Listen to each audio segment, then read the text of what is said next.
Two things you mustn't say to your man, regardless of how angry he made you or how bad you're feeling at that moment. Hi, guys, how are you all doing?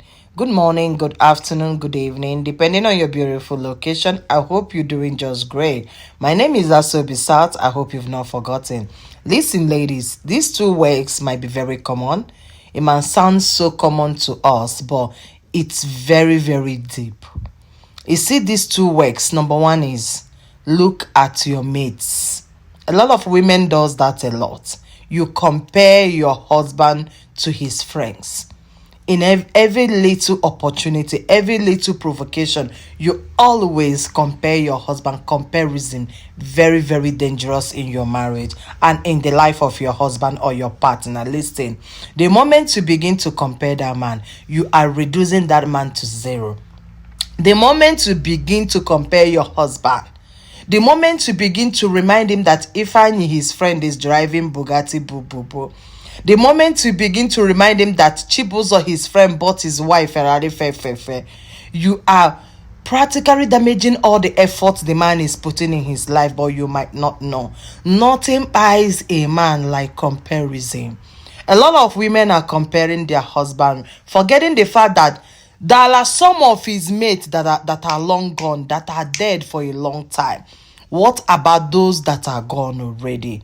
Would you compare your husband with that his friend, his age mate that is no more? No. But often you compare your husband with his friends that are doing better than him at the moment. You see the difference between a man and his success. That person you comparing your husband with, your husband might wake up one morning and do greater, do much better than that person. So stop the comparison. Apart from your husband doing better tomorrow or anything, he reduces whatever effort a man is putting in his life and in your life as his wife. Remember, behind every successful man, there must be a woman. And the woman we are talking about is not that type of a woman that always want to reduce a man to zero. It's not that type of a woman that always want to compare your man. Stop the comparison. It doesn't make sense.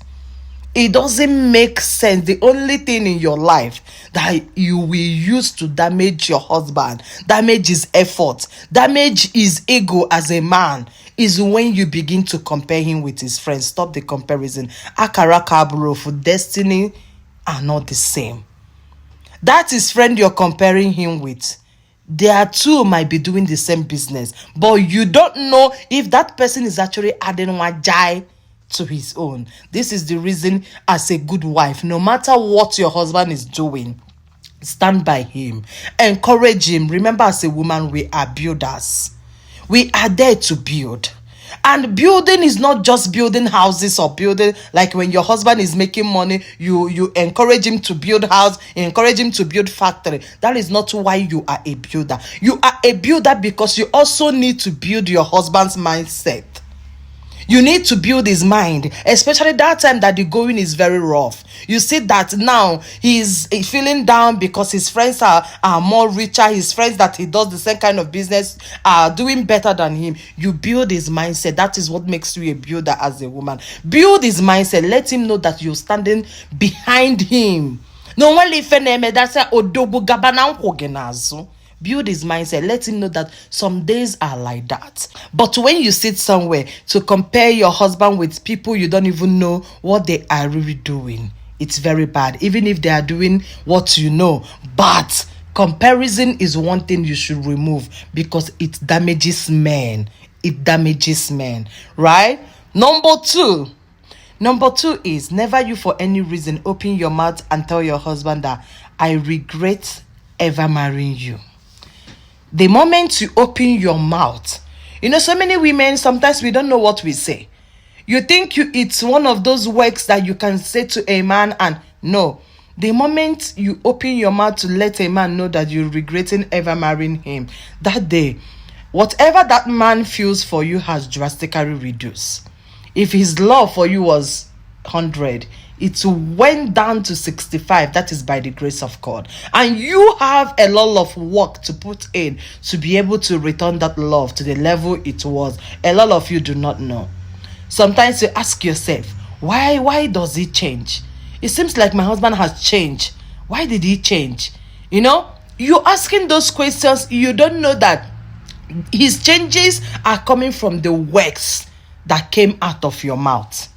So many women, sometimes we talk a lot without knowing the implications of what we are saying. How can you open your mouth and tell a man that is always after making you happy, always thinking about what will I do to make my woman happy? A man that goes out on the sun every day, millionaires, he's out there hustling just to put smiles on your face and that of the children, and then you open your mouth simply because you're angry, or because there is something he didn't do well at that moment. Because we ladies, we are good at forgetting other things that men has done for us. Those good works that the man has been doing, once the man makes a little mistake, you throw away all the beautiful and good thing he has done for you. The next thing is, I regret ever marrying you. Shut up.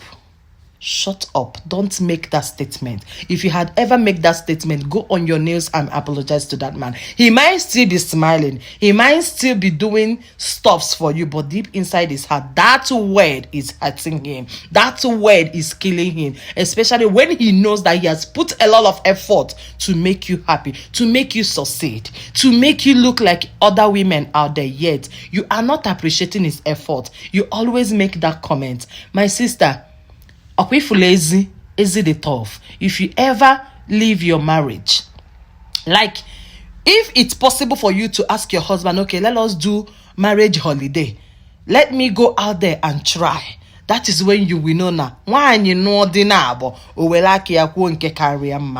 Be appreciative as a woman. Learn how to appreciate your man. Men in chain are suffering. Their life is around suffering. I am not encouraging any man to be misbehaving, but I think women, when you have a good man in your life, appreciate these people. Appreciate a good man in your life is not easy. Withdraw some certain statements. When you have issues in your marriage, stick on the bone of contention and stop using some words that will damage your man and also damage your marriage, right? I love you.